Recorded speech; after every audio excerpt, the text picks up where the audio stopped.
Avant de commencer cet épisode, j'aimerais te parler d'une expo que j'ai vue récemment et que j'ai adorée, celle de Robert Doisneau. C'est un photographe iconique qui a su montrer Paris sous un nouvel angle et montrer son évolution des années 30 à 90. C'est sa première grande rétrospective à Paris depuis 20 ans et elle se tient au musée Mayol jusqu'au 12 octobre. Et il existe un tarif étudiant et moins de 25 ans à 12,50€ qui est compatible avec mon code de réduction Amélia à moins de 20%, ce qui fait la visite à 10€ jusqu'au 31 août. C'est le plan parfait pour profiter d'un été au calme dans Paris et s'offrir une petite pause culturelle. Et surtout, dis-moi ce que tu en as pensé. Je te laisse avec la suite de l'épisode. Bisous!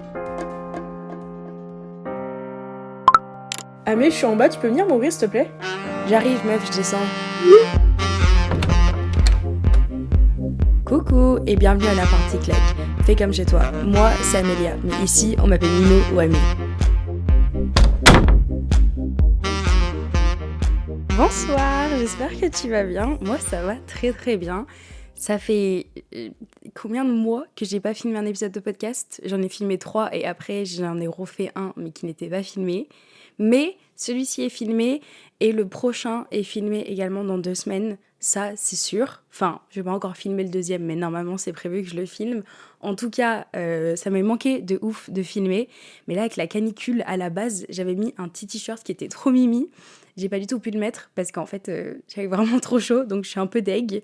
Mais on n'est pas là pour parler de ça aujourd'hui, mais d'une presque rupture qui a failli avoir lieu en début d'année entre Monsieur Podcast et moi-même.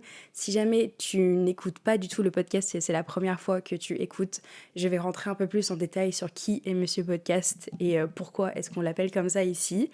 Mais je suis trop contente d'être de retour et de pouvoir refilmer ça. Donc la version vidéo est dispo sur Spotify et YouTube. Normalement, si tu écoutes en audio, tu peux passer sur ces 2 plateformes-là. Si jamais, on peut rester en audio. Et voilà. Anyway, pour cet épisode, comme j'ai dit, c'était une période où, en début d'année, en vrai, je l'ai quitté. Si on dit les termes, j'ai quitté Monsieur Podcast. Ça n'a pas duré très longtemps parce qu'il s'est passé des mois très très compliqués. Et pour la première fois de ma vie, dans une relation officielle ou non officielle ou tout ce que tu veux, enfin là, c'est une relation officielle, mais dans des relations auparavant, j'attendais toujours la goutte de trop pour partir de la relation, où j'attendais limite à ce qu'on me quitte, alors que ça devait clairement être moi qui devais partir de la relation, parce que j'avais pas les couilles de le faire, parce que dépendante affective, parce que je savais pas qui j'étais sans la relation, et enfin en fait ou des fois je voulais juste un mec, je voulais juste une présence masculine dans ma vie, et du coup j'osais pas partir de la relation, du coup je me satisfaisais du strict minimum, hormis là dans cette situation, je vais expliquer comment est-ce que je suis arrivée à là, et comment ça se fait, spoiler alerte, mais on est encore ensemble, et au moment où ce podcast est écouté, du coup ça sera le 8 juillet normalement, on est en vacances ensemble, donc vraiment tout va bien, mais cet épisode détaille les hauts et les bas d'une relation qu'on peut avoir, et je trouvais ça hyper important parce que j'ai jamais voulu trop exposer ma relation d'un premier temps parce que mon copain actuel Monsieur Podcast n'est pas spécialement sur les réseaux sociaux, donc c'est pas quelque chose que je voulais de 1 lui imposer, et de 2 je veux pas non plus parce que je voulais pas être définie par ma relation, je veux pas qu'on m'associe automatiquement à mon copain.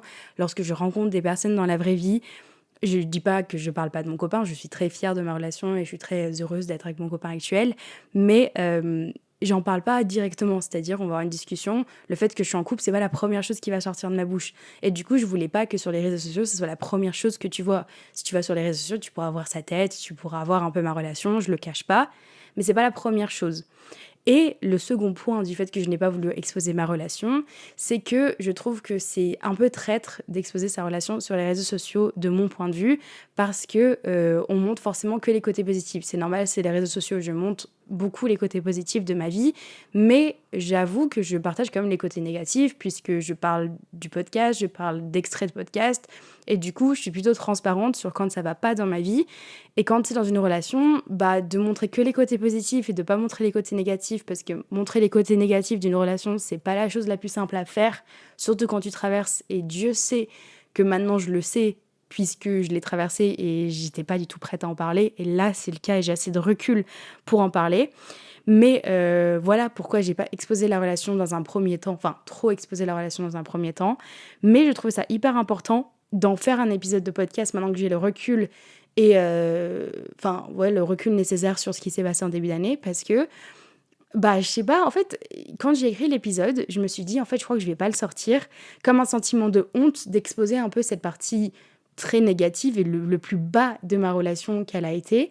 Parce que je me dis un peu: «La honte, machin et cetera», mais en fait, fondamentalement, non, parce que quand j'en parle à mes amis autour de moi, j'ai pas du tout honte et en plus de ça, je sais qu'il y a des personnes toi qui peux écouter ça ou d'autres personnes, on traverse tous des relations comme ça, surtout quand tu es en couple, enfin pas des relations comme ça, des périodes comme ça dans des couples, surtout quand on est jeune. Et du coup, j'ai pas eu envie d'honte d'en parler. On est juste deux humains en relation à distance dans la vingtaine et c'est super compliqué. Et je voulais juste exposer ça pour te montrer que malgré le fait que j'ai une très belle relation et j'estime très sincèrement avoir une relation extrêmement saine et que tout se passe bien maintenant, que bah il y a eu cette période où vraiment j'ai dit vas-y c'est bon, j'en peux plus, il faut que je parte. Voilà, c'était un peu long comme intro, j'ai un peu trop blablaté, mais je voulais vraiment mettre le contexte. Pour les personnes qui n'ont jamais écouté mon podcast auparavant, déjà bienvenue à la partie claque, mais j'ai rencontré mon copain sur le podcast, c'est-à-dire qu'il s'appelle Monsieur Podcast, car on a fait un premier date podcast, où genre j'ai invité quelqu'un qui avant était un inconnu, qui est maintenant devenu mon copain pour faire un premier date. Je me suis inscrite sur une application de rencontre, etc., etc. Je l'ai fait venir, on a fait un premier date, et à la base je voulais en faire une série. Gros fail, je me suis mis en couple avec le premier date, et maintenant ça fait 1 an et demi, et on est en relation à distance. Moi je vis à Paris et lui vit à 3 heures de Paris en train, donc c'est pas très simple, mais ça marche. Et pendant cette relation à distance, notamment le début, tout se passait très bien. Et vraiment, c'est encore l'une des relations les plus saines que j'ai pu avoir. Mais à la période de nos 1 an, donc au mois de décembre, janvier, j'ai vraiment appris ce que c'était que l'expression communiquer, c'est important. Parce que je le dis, tout le monde le dit, mais là, j'ai vraiment appris à quel point c'était important et à quel point c'était putain de dur. Parce que même si toi tu communiques et si la personne en face de toi communique pas, t'as l'impression de parler à un mur et c'est horrible. Voilà, le plan de cet épisode de podcast, ça risque d'être un peu long, hein. Je suis désolée, mais en vrai je suis pas très désolée parce qu'il y a plein de choses à détailler et je pense que ça va être trop cool. La première étape, c'était la chute. Le second, c'était l'élément déclencheur. Troisième partie, comment s'en est sorti. Et la quatrième partie, c'est ever since, c'est depuis. Comment est-ce que notre relation va depuis. Et je vais directement commencer par la première partie pour pas perdre de temps parce qu'il y a tellement de choses à dire. Mais comment est-ce que ça a commencé. En vrai, c'était assez simple et assez bidon. En fait, je vais pas envie de dire que c'est une descente aux enfers parce que c'est quand même assez méchant au vu de la situation. Mais notre dégringolade et descente de couple pendant ces 2 mois, ça a juste commencé par je remarquais qu'il me manquait quelque chose. C'est-à-dire, je ne saurais même pas comment expliquer avec du recul, je sais toujours pas comment expliquer ça, mais je pense que tu peux peut-être comprendre, c'était bien, mais c'était pas assez. C'est-à-dire qu'il y avait plein de petites choses qui étaient présentes, genre des attentions, de l'amour, plein de petites choses, que ça soit peut-être un contact physique, des choses qui n'étaient pas là, qui se perdaient de plus en plus et tout. Et du coup, vu que je suis quelqu'un qui overthink énormément, je me suis dit non mais Amélia, t'es juste folle. En plus, à cette période-là, si t'écoutais mon dernier épisode de podcast, ça allait vraiment pas avec mon alternance et tout. Et du coup, je me suis dit, ah bah peut-être que je me repose énormément sur ma relation pour des choses où en fait je suis censée peut-être me les donner moi-même, mais en fait j'ai peut-être pas assez d'amour propre en ce moment, du coup je les cherche ailleurs, et enfin voilà, j'avais l'impression que j'étais un peu petty, et du coup que j'allais chercher vraiment toujours la petite bête et trouver des petits trucs. Et en fait, ça continuait. Il y a eu Noël où franchement, j'avais l'impression que c'était pas à la hauteur de ce que mon copain avait pu me montrer avant. Il y avait pas assez d'efforts, selon moi. Il y avait pas assez de petits mots, de petites attentions. Et en fait, vraiment, pendant 1 mois, ça a continué, ça a continué, ça a continué. Jusqu'à nos 1 an. Nos 1 an, ça nous ramène à fin janvier.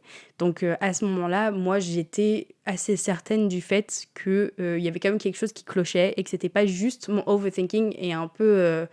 moi, dans ma tête, j'avais une intuition que quelque chose n'allait pas. Et nos 1 an se déroulent. En vrai, ça, j'en ai un peu parlé dans mon canal Instagram, en mode... j'ai mis un truc en mode c'est nos 1 an et tout, mais c'est pas simple. Genre vraiment, c'est pas simple. Et nos 1 an ne sont pas à la hauteur du tout de ce que j'avais imaginé. Ça sert à rien que je rentre dans les détails, parce qu'en fait, c'est même pas les détails qui comptent, c'est l'accumulation de manque de plein de petites choses qui ont fait que là, j'étais au 1 an, j'étais un peu en mode qu'est-ce que je fais dans cette relation, où est-ce que ça en est, moi j'ai pas envie de continuer à avancer comme ça et tout. Donc à ce moment-là, on passe un week-end ensemble, j'ai une anxiété terrible, genre vraiment la boule au ventre comme jamais. L'anxiété, c'est quelque chose que je connais, c'est un sentiment que je connais, mais là c'était vraiment hardcore et je lui en parle. on essaye un peu de chercher la solution du truc et tout. On parle de mon travail et tout. Je me dis, non, mais c'est pas ça, c'est pas ça. Et clairement, je pensais à la relation. Mais tu vois, en fait, c'est ça le truc qui était hyper trompeur à cette période. C'est que, en fait, la relation, elle est bien. Et ce que je veux dire dans ça, c'est qu'il y a eu zéro manque de respect. Il y a eu zéro comportement toxique de sa part, de mon copain. J'ai failli dire son prénom. Je préfère garder sa vie privée, son prénom à côté. Mais il y avait zéro manque de respect. Et c'était en mode, ça allait bien. On a fait des restos, c'était cool et tout. Mais il manquait quelque chose, je savais qu'il manquait quelque chose. Et à ce moment-là, j'étais en mode, mais non, mais j'en demande trop ou j'en sais rien. Et du coup, mon anxiété me disait, vraiment me le disait au fond de moi, Amélia, là, il y a un souci. Je prends le trajet retour. Et le lendemain, je me dis, non, en fait, je comprends ce que c'est vraiment pas le travail, là, c'est la relation. Vraiment, vraiment, c'est la relation. Donc, je lui envoie un message où je lui explique ce qui me chagrinait. Je dis, genre, je me sens vraiment trop bête de dire ça, mais genre, il y a un truc qui se passe, je suis folle ou pas? Et il me confirme ce que je pense. Il me dit non, non, il y a clairement quelque chose et tout. Enfin, en gros, qu'il est un peu perdu. Donc moi, à ce moment-là, je suis soulagée parce que je suis en mode ah, mais je ne suis pas folle. La moralité de cet épisode de podcast, c'est qu'on n'est pas folle. Genre vraiment, écouter son intuition. Du coup, là, je suis en mode ok, génial, je ne suis pas folle. Mais d'un côté, je suis un peu triste parce que en vrai, j'aurais bien aimé être peut-être un peu folle et que ça soit juste tout faux et dans ma tête parce que ce serait pas la première fois. Mais là, du coup, j'étais un peu en mode, bon, bah, d'accord, super chiant. Et concrètement, ce qui s'est passé à cette période, c'est que Monsieur Podcast n'allait vraiment pas bien. Genre pendant ces 2 mois-là, et même les mois qui ont suivi du coup cette presque séparation, il allait vraiment pas bien dans sa vie perso. Et en fait, il en a parlé à personne. Mais quand je dis personne, c'est vraiment personne, et du coup, moi y compris.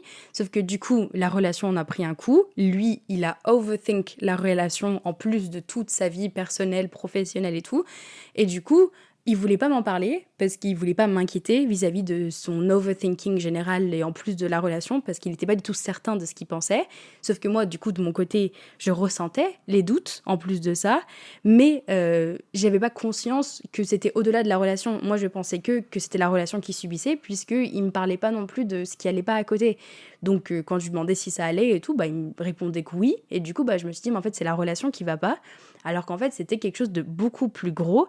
Et c'est là que je me suis rendu compte de ce qui se passait. C'est que lui, donc pendant ces échanges de messages et les jours qui ont suivi, il avait l'impression que ces derniers temps, j'en demandais beaucoup. Parce que c'est vrai, genre les petites réflexions, le manque d'attention, je lui ai fait savoir.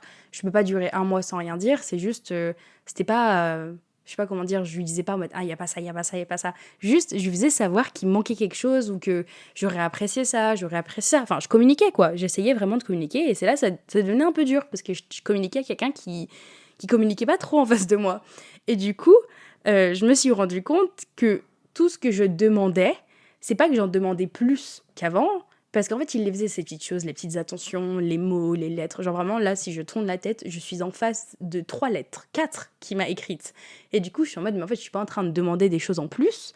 Je demande simplement des choses qu'il faisait avant. Et je sais très bien que je ne serais pas dans cette relation-là si ces choses n'existaient pas. Donc en fait, je suis pas en train de demander plus. Je sais très bien qu'il n'y a aucun souci avec le fait de tout d'un coup élever ses standards parce que notamment dans des relations où t'es jeune et même des relations plus tard, on grandit en tant qu'humain au-delà d'un couple et nos standards peuvent parfaitement évoluer.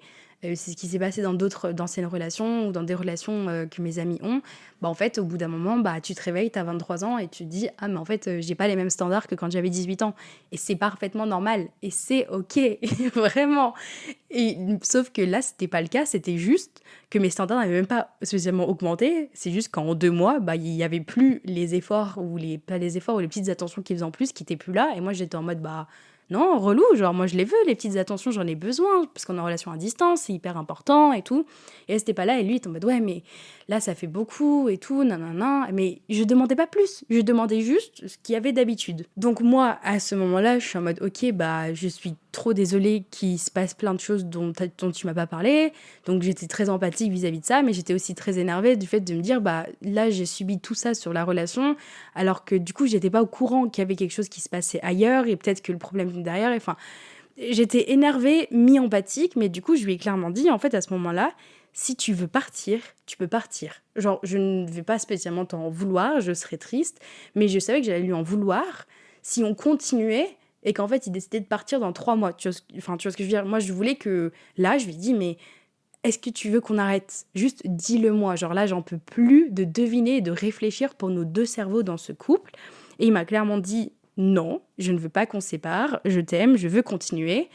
Et j'étais en mode ok, il va me falloir de l'effort, ou il va me falloir qu'on redevienne à la normale là, parce que... Ou du moins qu'on communique un peu plus, que je sache ce qui se passe de ton côté. Donc là, on est en mode ok, good. Là, on est le 30 janvier, enfin aux alentours du 30 janvier, aux alentours de nos 1 an. Il arrive quoi au mois de février ? La Saint-Valentin. J'adore la Saint-Valentin, j'adore l'amour. Les gens qui se promènent dans la rue avec des bouquets de fleurs, mais bien sûr que oui. Et du coup, en plus, je crois que j'ai mis un truc dans mon canal en mode POV, j'ai pas eu de fleurs à la Saint-Valentin. Du coup, je suis allée m'en acheter. Enfin, je suis vraiment allée m'en acheter, qui était très beau d'ailleurs. Mais du coup, à ce moment-là, c'était la Saint-Valentin. Moi, je me suis fait des scénarios. Je me suis dit, c'est le moment parfait pour se rattraper. C'est le moment idéal pour que notre relation reparte sur une bonne voie. Parce que, vas-y, là, ok, bon, bah, ça allait très mal dans sa vie. Enfin, ça allait mal dans sa vie et tout. Enfin, il était perdu. Il savait plus trop ce qu'il voulait faire, qui il était. Du coup, je me suis dit, bon, bah, là, vas-y, on a mis ça au clair. Là, c'est bon, on va pouvoir repartir sur de bonnes bases.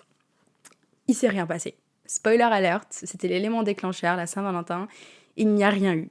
Et du coup, moi, je me suis dit, bon bah d'accord, il n'y a rien. Je sais pas trop où j'en suis.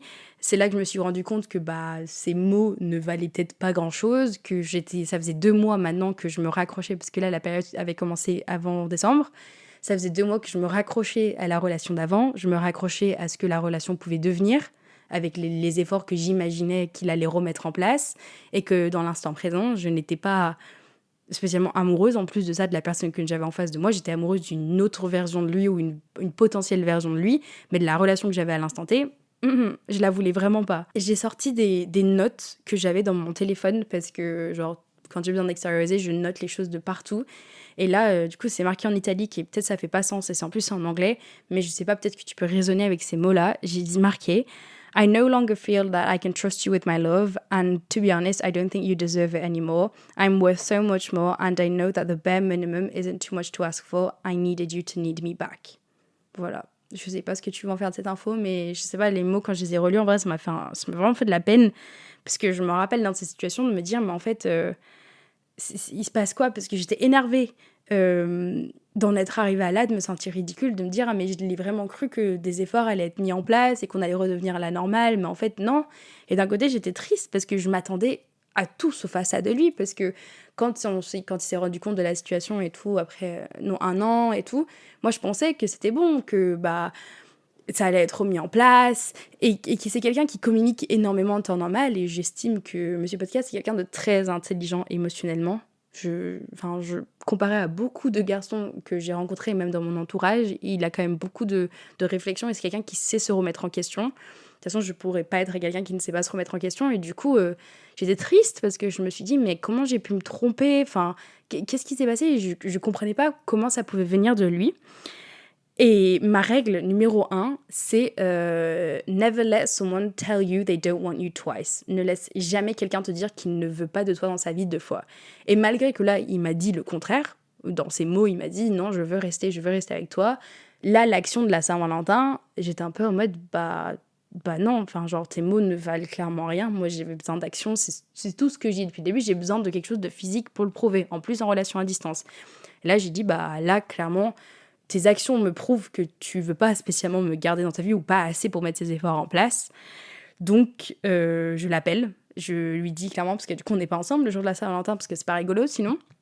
Je l'appelle et je lui dis, bah c'est fini. Genre là, je peux pas, je sais plus où j'en suis, je comprends rien. Il n'y a pas les efforts nécessaires et tout. Et il débarque. Il arrive. Justement pour dire, ok, là j'ai compris. Et en fait, avant de faire cet épisode de podcast, je l'ai appelé pour qu'on en rediscute, parce qu'en fait là j'avais une grosse point d'interrogation, et je me rappelle juste d'avoir cette sensation de me dire, pourquoi est-ce que c'est au moment où j'ai envie de partir de la relation que la personne se réveille ? C'est toujours comme ça, c'est toujours éternellement comme ça, que ce soit en amour, en amitié. Dès que tu veux partir, c'est là que la personne se réveille. Et du coup on en a parlé, et il m'a juste répété, et avec le recul maintenant je comprends, parce qu'à ce moment-là j'étais tellement dans le flou et je savais même plus où j'en étais dans la relation, que je vais en venir, mais c'est mes amis qui m'ont aidée. Il m'a juste dit qu'en fait, j'étais encore tellement mal à cette période pour plein de raisons personnelles, que du coup, les efforts allaient arriver après. Et en fait, au moment où je l'ai appelé, c'est là qu'il s'est rendu compte que c'était plus de l'ordre de je suis mal dans ma vie. C'est là que j'ai vraiment fait de la merde et qu'il s'est réveillé. Donc à ce moment-là, il m'a supplié de lui accorder une chance, de continuer et tout. Sauf que moi, j'étais fatiguée, j'étais épuisée de la situation. Moi, ça faisait des mois que je comprenais rien, que j'essayais de réparer. Et j'ai dit au bout d'un moment, vas-y, c'est bon, j'ai ma claque, sa mère. Et c'est là que je remercie d'avoir des amis extrêmement sains. Parce que certaines amitiés que j'avais auparavant m'auraient juste dit, après c'est normal, je vais pas dire que c'est les personnes, mais c'est plutôt l'âge qui fait que, parce que j'aurais très bien pu dire la même chose à mes amis, mais quitte-le, c'est bon, machin, nanana, tu mérites mieux, etc. Et il y a 2 amies très proches de moi qui ont suivi tout depuis le début. Une amie qui est ma voisine, donc c'est trop bien parce que dès que ça allait pas, elle passait ou j'allais chez elle et j'ai pu en vider. Et une autre amie que j'appelle constamment en FaceTime. Et l'avantage de ces 2 copines, c'est qu'elles ont 2 visions de l'amour quand même très différentes. Donc, avoir leur recul sur la situation m'a énormément aidée. Et à ce moment-là, je les ai appelées. Je lui ai dit, mais en fait, il est venu. Moi, moi, je voulais le quitter. Là, je comprends plus rien. Je sais plus quoi faire. Est-ce que je dois continuer, pas continuer? Et là, elles ont clairement été mon cerveau à ma place. Et c'est là que j'estime qu'elles sont très matures dans leur recul parce que, avec du recul, si la même situation était arrivée à une de mes copines, j'aurais dit la même chose, de juste attendre, genre donne du temps, ça n'a pas été un comportement toxique, c'est vraiment que ça venait d'un mal-être profond de sa part. Et moi je te dis, oui, mais il avait pas à me faire subir ça. Elles m'ont dit oui, mais ça n'a jamais été volontaire, ça n'a jamais été un acte volontaire de me faire mal, et là il vient vraiment de s'en rendre compte. Et peut-être que c'est le signal d'alarme, mais sinon casse-toi après. Parce que, en plus de ça, j'ai un comportement qui est très fight or flight. C'est-à-dire, dans mes amitiés, j'en ai parlé dans un épisode sur les ruptures amicales, j'ai eu une meilleure amie pendant très très longtemps je vais pas dire que j'ai viré du jour au lendemain, mais en fait, j'ai eu le déclic du jour au lendemain de me dire, en fait, là, je peux plus. Et j'arrive bizarrement, très rapidement, à se faire partir des personnes de ma vie quand, en fait, j'en ai eu ma claque. C'est-à-dire, c'est une accumulation. Et au bout d'un moment, si je pète un coup et je suis en mode, non, c'est fini, j'en peux plus. Et là, c'est ce que j'allais faire, clairement. Mais dans le fond, je savais que c'était pas fini dans le sens où j'avais encore de l'énergie, je ne sais pas par quel moyen, de continuer à me battre pour cette relation parce que c'était la première fois qu'on traversait quelque chose comme ça et j'avais envie d'y croire encore et de me dire ça peut pas se terminer comme ça, genre c'est impossible. Genre autant on m'aurait dit ouais ta relation va se terminer dans 1 an, j'aurais jamais parié sur une situation comme ça au vu de nos 2 personnalités et du coup je me dis c'est vraiment qu'il doit pas aller bien parce que je sais pas comment on a pu se retrouver là avec notre intelligence émotionnelle et notre communication à nous 2. Donc à ce moment-là je lui dis ok, il y a aucun souci mais je ne fais rien. Genre, je ne fais rien, je ne lève pas un doigt pour cette putain de relation, j'en ai assez fait, à toi de te bouger. Et avant de passer à l'étape sur comment est-ce qu'on s'en est sorti, juste, j'ai pris les notes d'une musique que j'écoutais en boucle. Je mettrai peut-être un lien en description, mais c'est Figures de Jessie Reyez. Et je l'ai écouté en boucle. Les paroles, en fait, les paroles étaient un peu exagérées, je pense qu'elle parle vraiment d'un connard dans sa chanson, mais sur des détails, ça résonne énormément en moi. Et je crois que c'est dans le film Someone Great que j'adore sur Netflix qui parle d'une rupture. Si tu traverses une rupture, va regarder ce film, c'est exceptionnel. Et cette chanson peut vraiment t'aider. Comment on s'en est sorti? Parce que comme j'ai dit, au moment où tu écoutes ça, normalement on est en train de se la couler douce en Croatie, donc c'est génial. Il s'est passé qu'il a mis les bouchées doubles. Genre vraiment, il a sorti les rames et il a pas gayé. Sauf que cette période-là a soulevé 3 problèmes, 2 problèmes et demi en soi. Le premier, c'est que moi, j'avais peur que les efforts ne durent pas à la longue. Genre, j'avais plus aucune confiance en lui de me dire, je te dis, mais vas-y, c'est du bullshit. Genre là, tu vas me faire un truc et c'est fini. Et le deuxième, c'est que j'avais peur de pas le pardonner. Et du coup, c'est pour ça que j'ai dit 2,5. Mais le troisième, c'est que j'avais peur de vraiment juste lui en vouloir. J'avais peur d'être... tu sais, que ça allait revenir en petites vagues, en petits pics, là, comme ça, que j'allais pas m'en empêcher. Et du coup, je lui en ai parlé. Je lui ai dit, genre là, en fait, ça faisait peut-être 1 semaine qu'il faisait des efforts. Et je lui ai dit, en fait, je sais pas si ça sert à quelque chose. Parce que là, je sais pas si je vais y arriver. Et il m'a juste demandé de lui accorder du temps, de au moins lui laisser cette opportunité de lui de se rattraper et de voir si j'allais réussir à le pardonner parce que le quitter et arrêter en présumant que j'allais peut-être pas réussir à le pardonner, c'était vers la moitié du chemin. Donc c'est ce que j'ai fait et pour lui laisser le temps en fait qu'il puisse me prouver ça. Et en fait, non seulement ça n'a pas été simple, mais ça a soulevé 2 points dans notre relation que je pense qui seraient arrivés même si la situation là ne s'est pas déroulée comme ça. Et c'est sûr qu'en fait, on aurait fait face à ces deux problèmes et je les trouve hyper importants. Le premier, c'est que ce qui a la notion d'effort, c'est-à-dire que moi, j'attendais des choses très précises. C'est-à-dire quand on parle d'attention, quand on parle de petits trucs en plus, moi, j'attends toujours des choses précises. C'est-à-dire, genre, j'attends peut-être des fleurs à ce moment-là parce que je me dis, ah, mais c'est le moment parfait. Il sort de la gare, il va pouvoir m'emmener des fleurs. Ou, ah, il pourrait faire ça pour me faire plaisir, il pourrait faire ça, il sait comment me faire plaisir. Et du coup, quand je recevais pas ces choses-là, bah en fait, j'étais devenue un radar à effort. Et en fait, quand j'avais pas des choses extrêmement précises, j'étais en mode, vas-y, il me saoule. Genre vraiment, là, c'est pas possible, là, c'est non et tout. Et du coup, le problème, c'est que lui m'a soulevé le problème en me disant, là, je fais plein de petits efforts que tu ne vois même pas parce que tu es tellement focus sur des choses très précises. Et si tu t'attends à des choses constamment hyper précises, tu vas aller nulle part et tu seras constamment déçu parce que ça ne sera jamais la hauteur de ce que tu as imaginé parce que je ne suis pas dans ta tête. Et en fait, c'était réel. Par exemple, il m'a envoyé une lettre par la poste. Moi, je m'attendais à des fleurs. Moi, je voulais des fleurs. Et en fait, il m'a envoyé des fleurs après. Mais en fait, la lettre, c'était déjà son premier truc. Et en fait, je dis pas ça dans le sens où il faut justifier le strict minimum d'une personne. Faut pas aller chercher les choses qui sont vraiment juste la base des bases dans une relation de respect en signe d'effort, mais c'est plutôt, en fait, on n'a pas du tout les mêmes langages d'amour de façon de recevoir et en plus de façon d'exprimer, parce que je pense que c'est même pas la même chose. Et du coup, là, il m'a juste dit, essaye de voir quels sont mes langages de l'amour quand je te l'exprime, parce qu'en fait, ça sera beaucoup plus naturel. Non pas que je vais pas essayer de traduire mon langage de l'amour pour le tien. Par exemple, là, il m'a fait un magazine, c'est super, mais il m'a aussi fait des choses, par exemple, moi, les lettres, je trouve ça mignon et j'adore, mais c'est peut-être moins mon langage de l'amour que, je sais pas, des trucs un peu craft ou j'en sais rien, ou des fleurs. Et du coup, c'était un vrai point où je me suis dit, en fait, c'est vrai, j'attends des choses extrêmement précises et je sais que maintenant, j'arrive à un peu plus détecter les choses où je suis en mode, ok, là, c'est vraiment un petit truc pour moi, alors qu'avant, je l'aurais peut-être pas rodé et vu comme ça et j'aurais plus été fixée sur le fait qu'il m'a pas offert de fleurs depuis 3 semaines, quoi. Alors qu'en entre-temps, il m'a fait lettres, il m'a fait un truc là, où j'aurais pas capté avant. Et le second point, c'est que, comment expliquer ? Avant, dans mes relations, j'étais très en mode... j'attendais les choses sans les dire. En mode, je voulais des fleurs, je le disais pas. Je voulais des lettres, je le disais pas.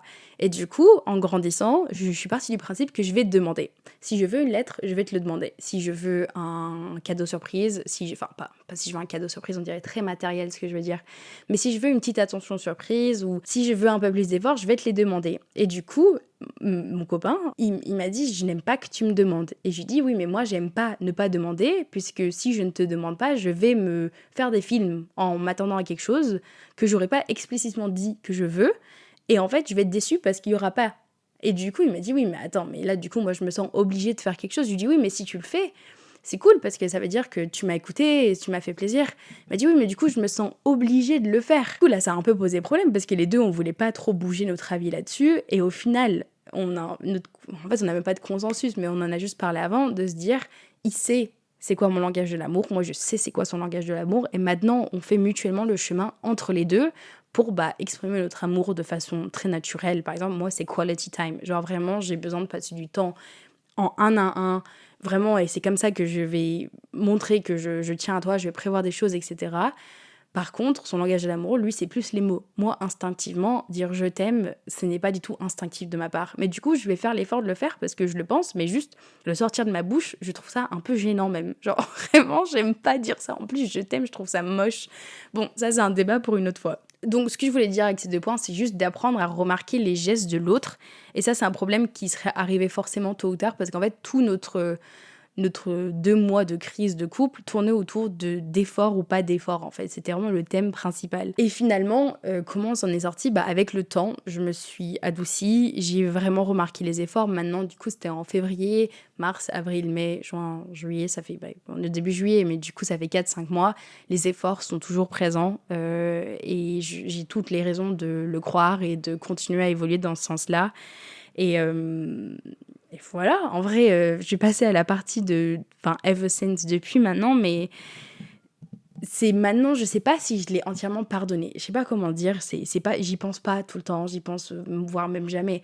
Mais il y a des petits trucs où des fois j'y repense. Par exemple, je lui ai dit, quand je repense à nos 1 an, j'ai l'impression qu'on n'a pas vraiment fait nos 1 an parce qu'en fait, j'ai passé mon week-end un peu à être anxieuse et tout. Et du coup, je regrette un peu ça. Donc, peut-être que je suis un peu rancunière envers ce truc-là. Mais à part ça, j'ai toutes les raisons de continuer de le croire parce que les efforts sont encore là. Même des efforts de communication, mais énormes, sur des petits doutes qu'il peut avoir qui lui passent par la tête ou des choses qui sont très compliquées et tout, où il en parle à personne, mais maintenant il se tourne un peu plus vers moi, donc ça c'est génial, et c'est peut-être pas quelque chose de hyper instinctif qu'il avait avant qui a causé le downfall de nos 2 mois de couple.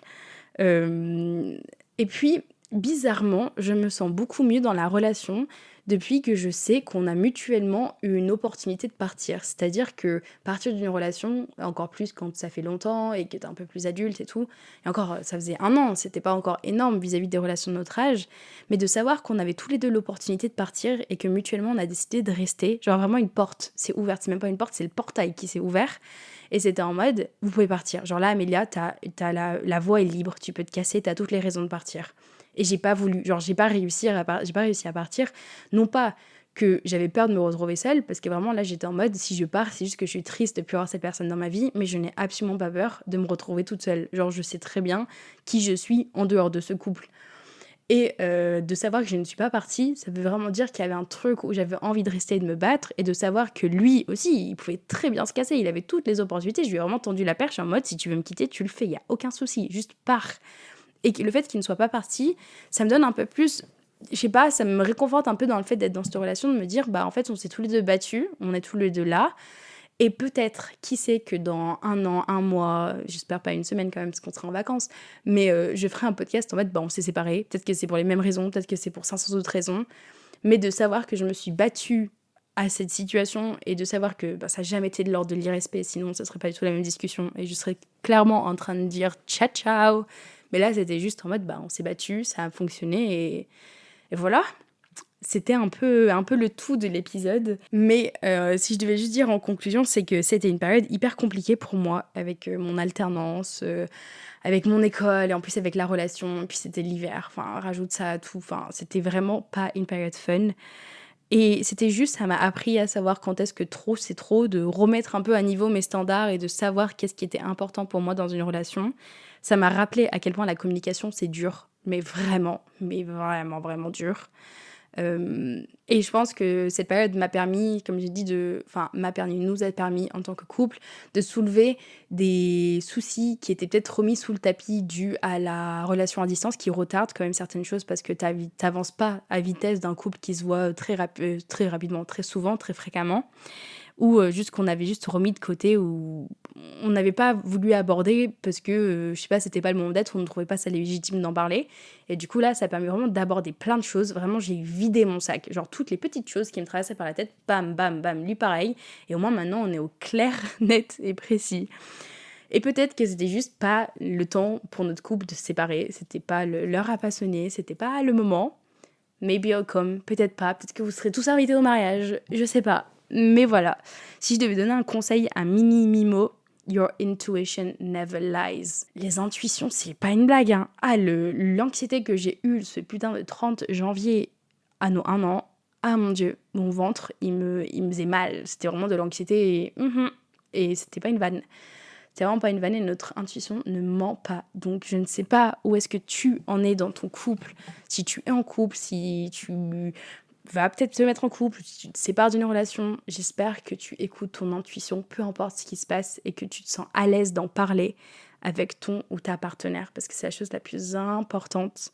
Et si je devais rajouter ça en vrai en conclusion, c'est que maintenant je me sens à l'aise de parler de beaucoup de choses, ou avant, peut-être que j'attendais sous prétexte que je voulais pas overthink. Il est temps que j'arrête cet épisode. J'ai débranché mon micro sans faire exprès. Je reviens 5 minutes après, là.